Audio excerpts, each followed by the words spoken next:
Welcome back to the deep dive. I want you to, just for a second, picture something.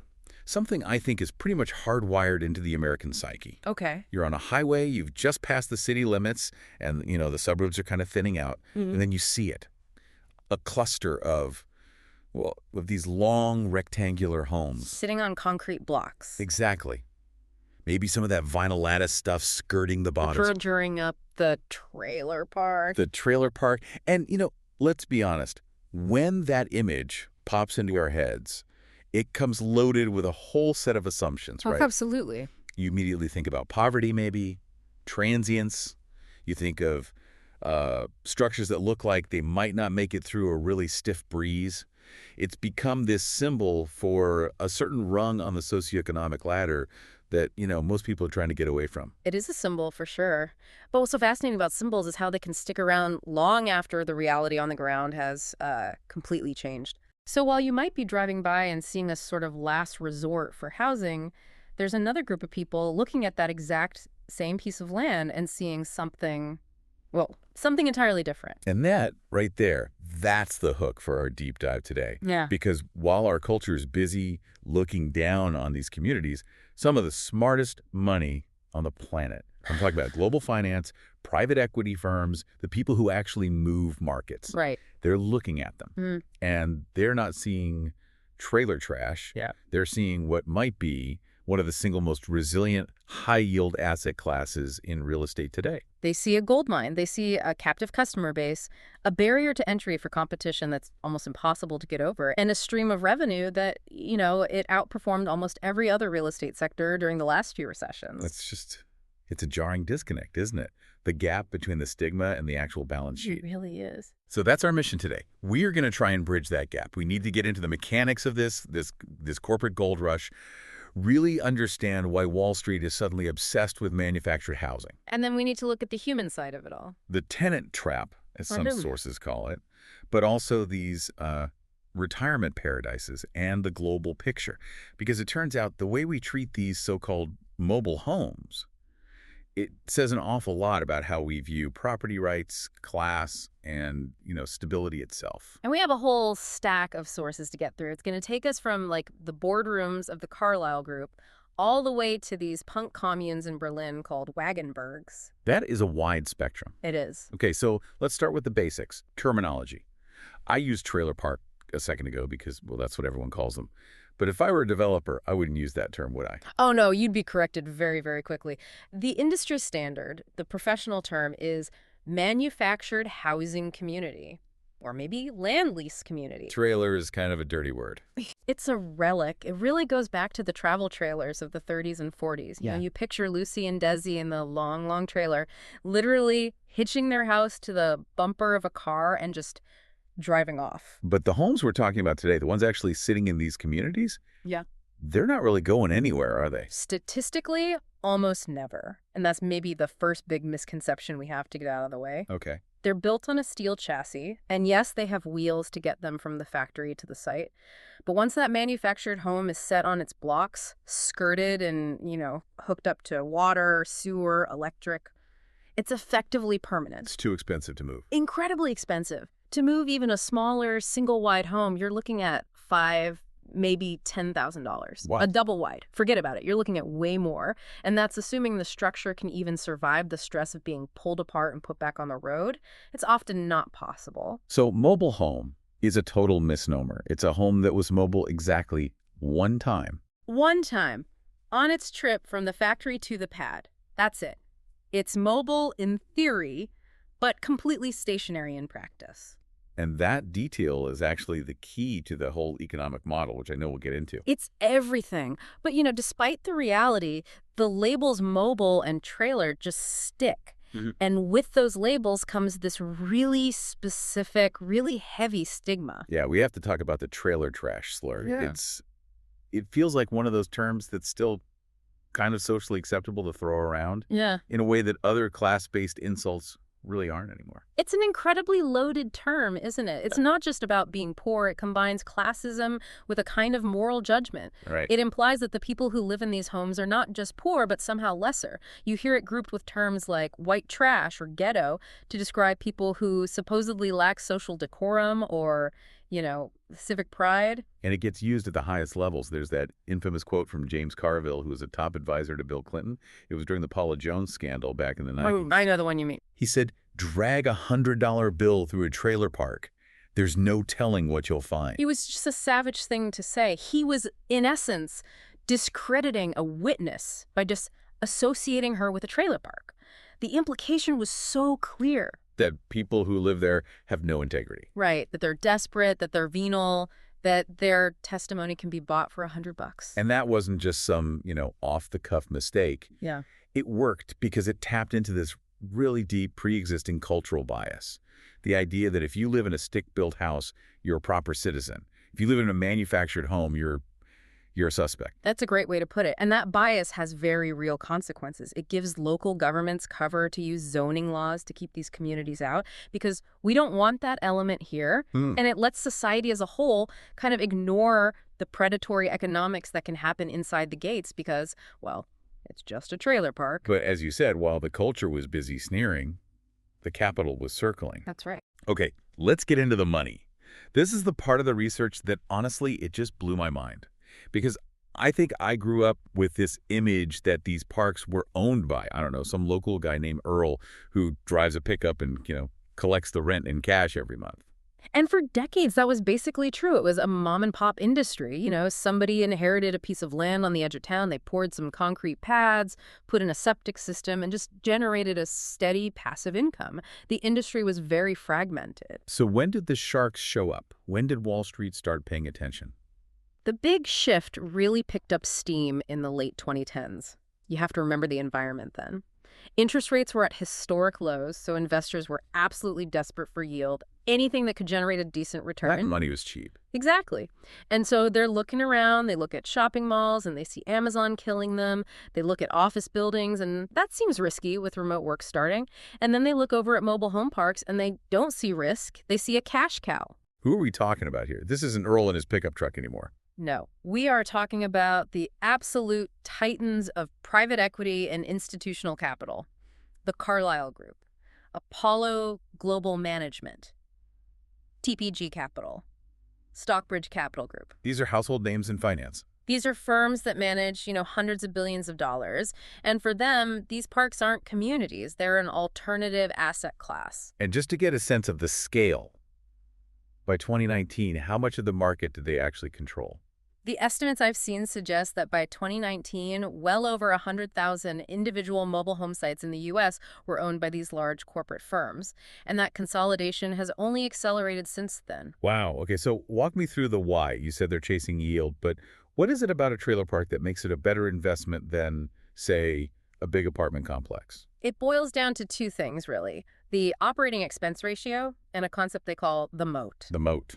Like a castle. Exactly. Think about a normal apartment building. If a tenant's toilet breaks, who has to fix it? The landlord. If the roof starts leaking... Landlords again? Right. But in a land lease community, the resident owns the home.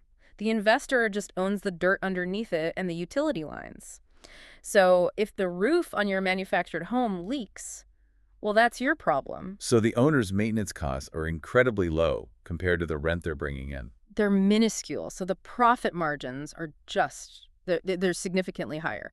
But then you have the moat, the barrier to exit. Okay. Let's say I'm your landlord in an apartment, and I raise your rent by $200 a month.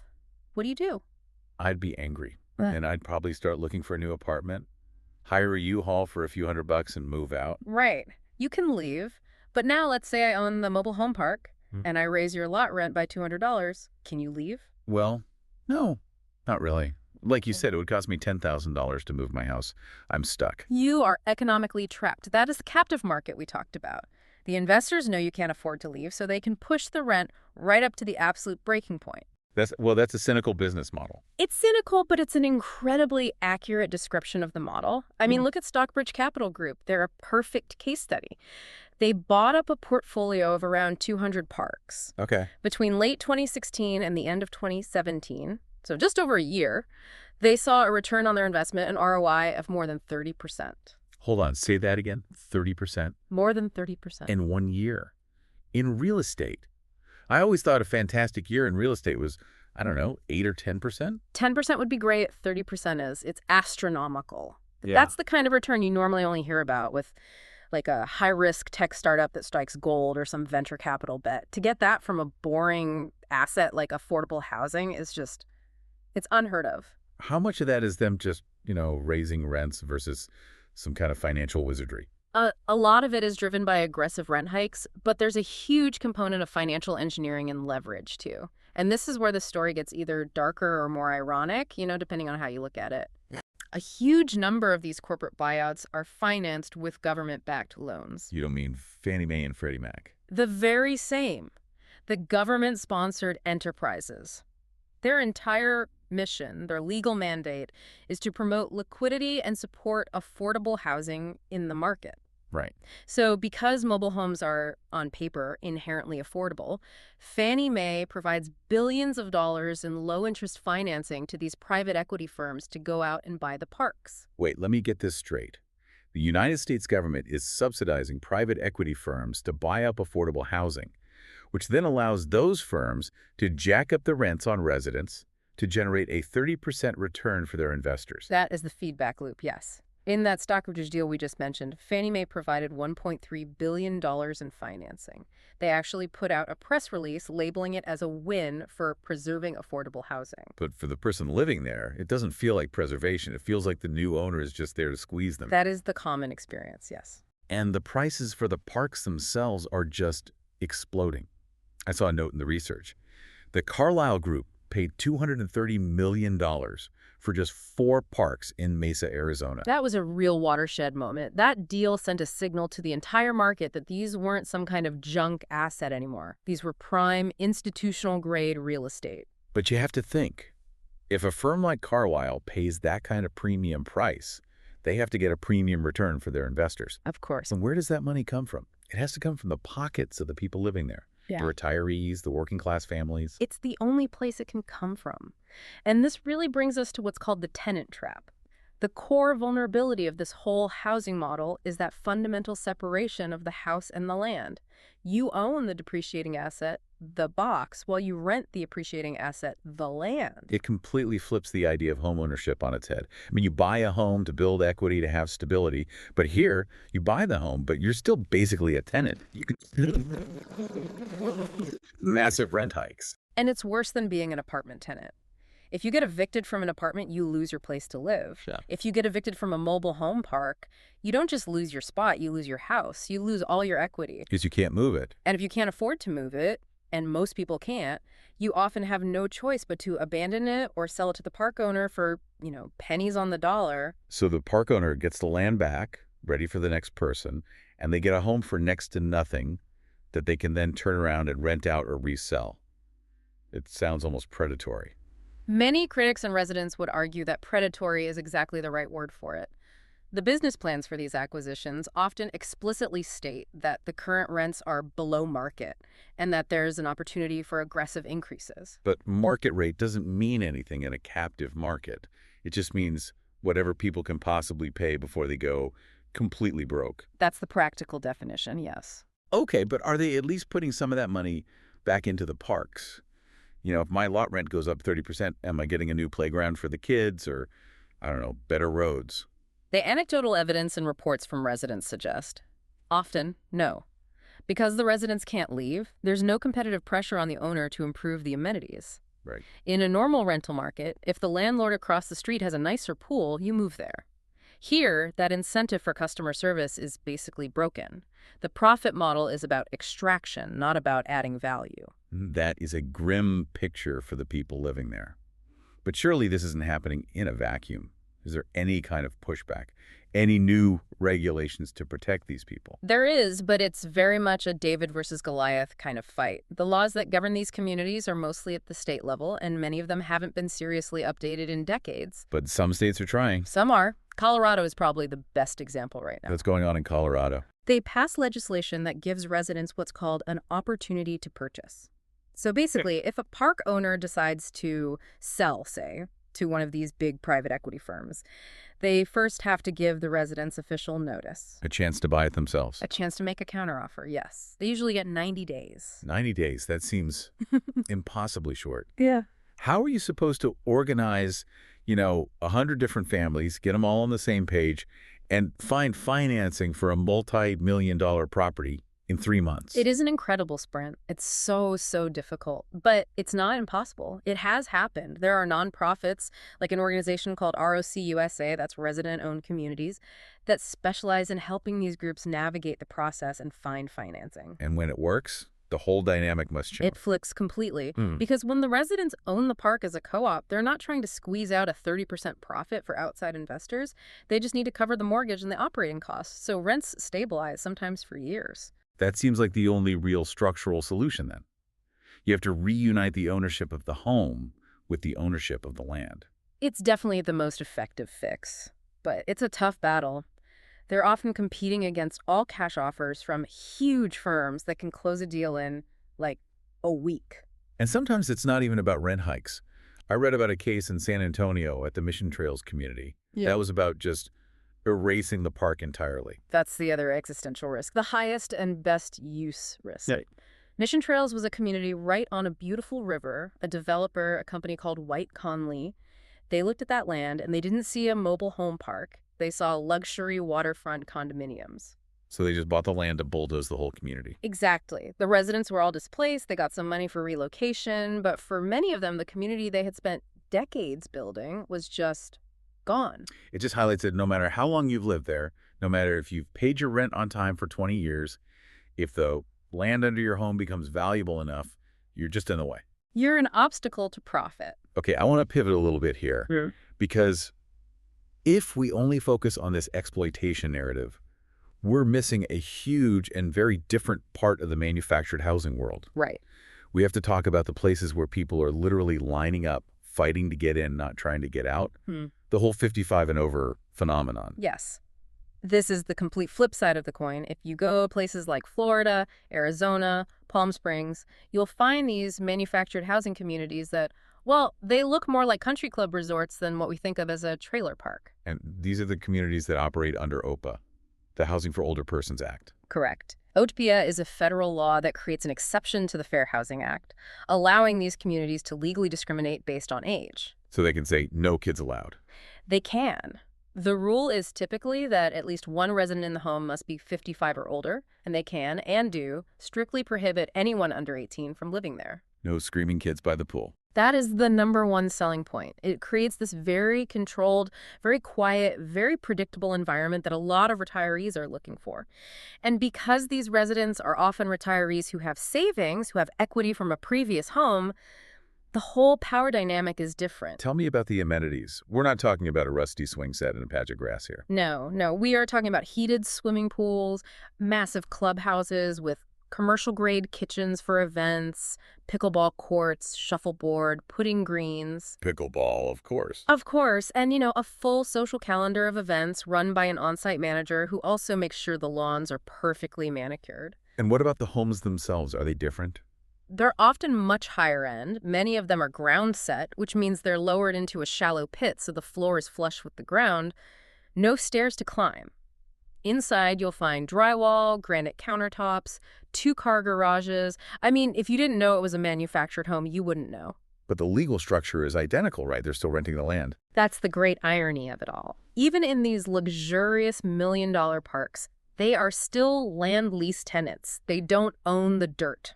So why does it work there? Because they have leverage. They have the financial means to leave. They could sell their home and go buy a condo or a traditional house down the street. So the park owners have to treat them like valued customers, not captives. The note isn't poverty. It's lifestyle. Exactly. They stay because they want to be there, because they like the community and the amenities, not because they're trapped. So the model itself isn't inherently broken. It can work, but only if the residents have enough economic power to keep the landlord honest. That's it in a nutshell. It's not the type of house that creates the misery. It's the lack of leverage. Let's talk geography for a minute. Yeah. We've mentioned Florida and Arizona for the 55-plus parks, but is this whole thing mostly a Sunbelt phenomenon? Right. Or a Deep South thing? Culturally, yeah, we associate them with the South and with rural areas, but the reality is they're everywhere. Every state has them. But there's this really strange paradox happening. What was that? Even though the demand for affordable housing in this country is just through the roof, the number of new mobile home parks being built is practically zero. Why is that? You'd think if they're so profitable, developers would be building them everywhere. Oh, it would be incredibly profitable to build new ones. The problem is you're literally not allowed to. It's pure NUBism, Not in my backyard. the one and only. So towns and cities just ban them. They don't usually pass a law that says mobile home parks are banned. They're more subtle. They just use zoning codes to make it impossible. They'll require, minimum lot sizes that are too big, or they won't zone any land for that specific use, or they'll just pass a moratorium. Like what happened in Maine. Exactly. Look at Dover-Foxcroft, Maine. The town select board there had a serious debate about putting a moratorium on any new mobile homes being brought into town. What's the official argument against them? Why do local governments hate them so much? It comes down to two things: the tax base and prejudice. A mobile home park consumes municipal services, schools for the kids, police, fire, road maintenance, just like any other neighborhood. Right. But because the homes themselves are often taxed as personal property, like a car, instead of as real estate, the town collects far less in tax revenue compared to a subdivision of, big stick-built houses. So the town accountant looks at it and sees a net loss. They see a drain on the budget and, frankly, a drag on the property values of the surrounding homes, so they just zone them out of existence. But here's the kicker. Go on. This scarcity, this refusal to build new parks, it actually helps the private equity firms. Oh, basic supply and demand. If you can't build any new supply, the existing supply becomes infinitely more valuable. You got it. The NIMBY wise who are trying to protect their property values are accidentally making the private equity investors even richer by creating a government-enforced monopoly. It's a perfect storm. I want to touch on one more specific American stigma before we go global. The weather. The whole tornado magnet myth.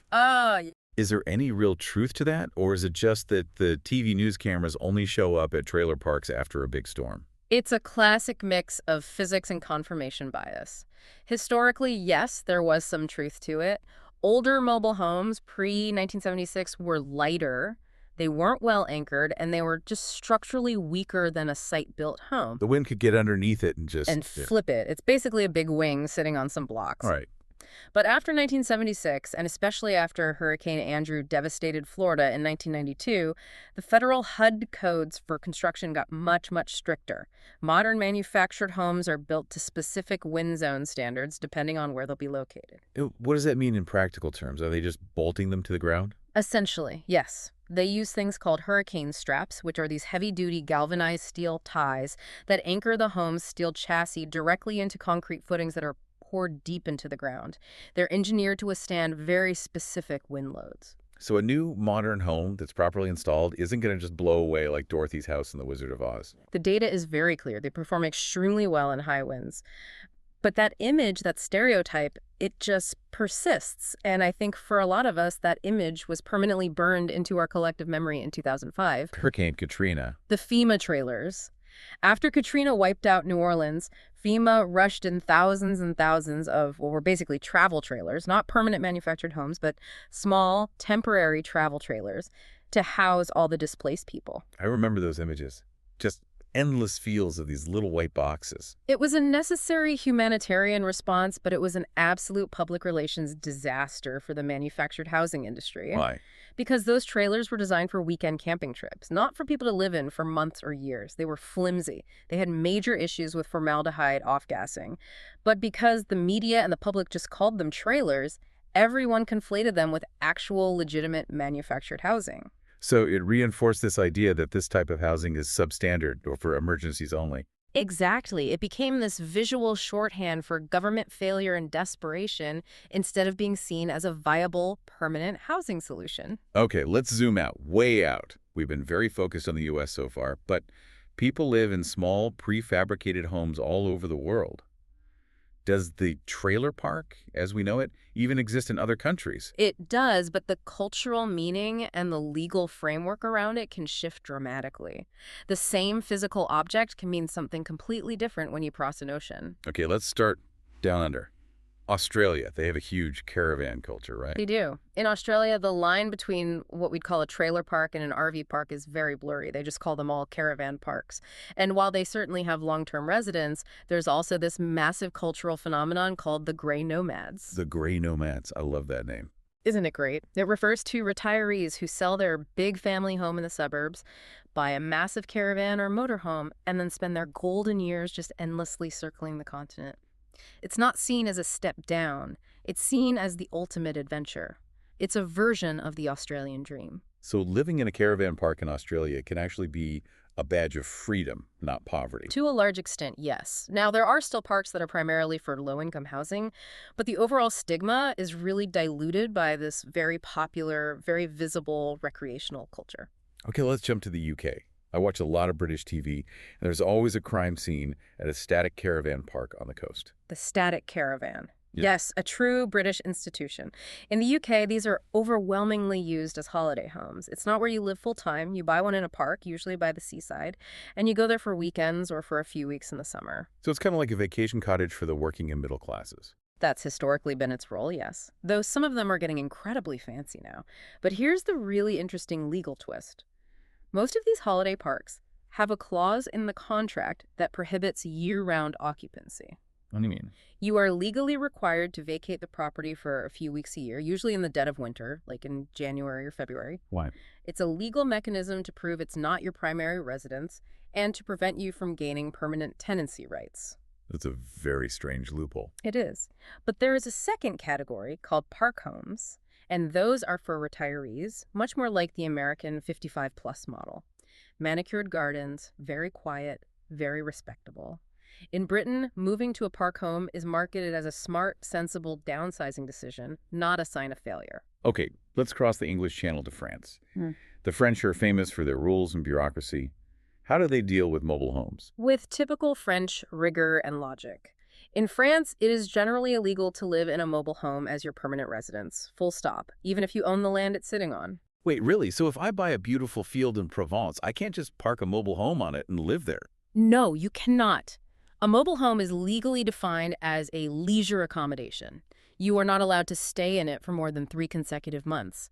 If you want to live on that land permanently, the state requires you to build a proper building.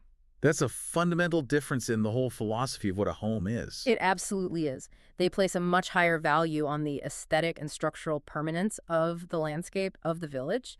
The American model of just permanent mobile living is effectively zoned out of existence there. All right, let's go to Germany. Our research team found something here that is just fascinating. The concept of the Wagenburg. Ah, yes. This might be my favorite example of how the same physical object can have a completely opposite cultural meaning. In the US, as we've seen, the trailer park is becoming a tool of hypercapitalism. In Germany, the Wagenburg is a tool of anti-capitalism. Okay, you have to explain that. So, starting back in the late 70s and 80s, alongside the punk and squatter movements in cities like Berlin and Hamburg, people started creating these communities called Wagenburgs, which translates to wagon forts. Wagon forts, that sounds defensive. It was meant to be. They would get old construction trailers, a bow wagon, or old circus wagons, anything on wheels. They'd retrofit them with wood-burning stoves and insulation, and then arrange them in a circle on a piece of abandoned industrial land or a vacant lot. So this wasn't about a corporation providing affordable housing. This was a political act. It was a radical political statement. It was a total rejection of the mainstream rental market, a rejection of bourgeois living standards. They are almost always collective, self-governing communities. Do they still exist today? They do, though they are under constant threat from gentrification as cities clean up those vacant lots. But if you walk into a Wagenburg in Berlin today, it's like entering another dimension. It's vibrant, it's chaotic, there's art everywhere. It is the absolute antithesis of a manicured, corporate-owned retirement park in Florida. That is amazing. The object is the same, a box on wheels, but the entire ideology is flipped 180 degrees. It's incredible. And then you go next door to the Netherlands and you find a completely different debate about camping versus living. Right. The Dutch love their rules and order. Oh, absolutely. Everything is planned. They have authorized caravan parks, but the government is obsessed with the distinction between recreation and residence. There's this huge gray market of people who are secretly living permanently on vacation campsites Why? because the rent is dirt cheap, maybe 1,000 or 1,500 euros for an entire year. That's nothing. It's incredibly cheap. And the government kind of tolerates it up to a point, but then periodically they'll crack down. Because if you're officially living at a campground, you might not have a legal address, and that messes up the whole population registry and can make you fall out of the social safety net. We can't really talk about mobile living in Europe without addressing the most sensitive aspect of it, the groups for whom mobility isn't a housing choice, but a core part of their ethnic identity, the travelers. Right. This is by far the most complex and contentious part of this whole landscape, especially in the UK and in Ireland. We're talking about traditionally itinerant ethnic groups like the Romani people and Irish travelers. And the term they use for designated sites over there is a halting site, correct? Yes, a halting site is a government-provided, authorized area for these groups to stop and live for a period of time. And this just opens up a conflict that goes back centuries, doesn't it? Yeah. The fundamental tension between a settled, land-owning society and a nomadic one. It's exactly what it is. Modern property law, zoning, taxes, all of it is designed for sedentary people. It has a very hard time accommodating a culture that's based on movement. So you have these authorized sites, which are legal but often in short supply or poorly maintained, and that leads to unauthorized encampments. That's when a group pulls their caravans onto, like a public park or a farmer's field. Yes, and this is where you get massive social friction. The local settled population complains about trespassing, about a lack of sanitation, because these sites obviously don't have sewage or waste disposal, and often about crime or antisocial behavior. And the police get stuck right in the middle. They're caught in an impossible position. They're trying to enforce private property rights evicting trespassers while also trying to uphold human rights legislation that protects the traveler's traditional way of life. It's a legal and cultural minefield. But it really highlights that for some people, living on wheels isn't an economic decision or a political statement. It's just who they are. It's their identity. Yeah. So we have covered a ton of ground here, from the private equity boardrooms of Apollo Global Management all the way to the punk squatter camps in Berlin. When you take a step back and look at this whole sprawling picture, what's the big takeaway? What's the synthesis? For me, I think the central theme that runs through all of this is the decoupling of the home from the land. Expand on that a bit. For most of human history, if you owned your house, you owned the dirt it sat on. They were a single unit. This model, the manufactured housing land lease model, it breaks that link. And what we are seeing in stark terms is that in a modern capitalist system, the person who controls the land holds all of the power. The house itself is almost just a detail. It's the anchor that keeps you paying rent on the land. It's exactly that. It's the hook. It doesn't matter if you're a retiree in a luxury park in Florida or a working family in a struggling park in Ohio. If you do not control the ground beneath your feet, your sense of security is ultimately an illusion. And the corporate consolidation we talked about is just that dynamic playing out on an industrial scale. It's the financialization of that insecurity. Wall Street figured out that there is immense profit to be made by becoming the landlord to people who have no other options. Landlord of last resort. And because land is finite and the demand for affordable housing is basically infinite, the value of that dirt is only going to go up. The pressure on these communities is only going to get more intense. It really fundamentally challenges the whole American dream of home ownership, doesn't it? We tell people, buy a home, build wealth. But for millions of people in these homes, they did the first part, they bought the home. But they're not building wealth.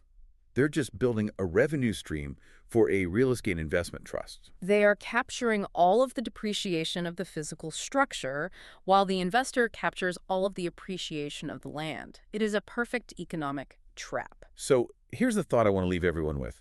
We tend to think of the trailer park as a kind of relic, right? A throwback to a different time. But given everything we've just discussed, the housing affordability crisis, the massive influx of private equity, this broader shift in our economy towards a subscription model where you rent everything from your music to your car. Are we actually looking at the future? Exactly. Is the model of the land lease community, where you might own the walls around you, but you will never, ever own the place where you stand. Is that actually the future of housing for more and more of the working and middle class? If the smartest money in the world is betting billions of dollars that it is, the answer might be yes. It's a pretty sobering thought. The next time you drive past one of those communities, don't just glance at the vinyl siding.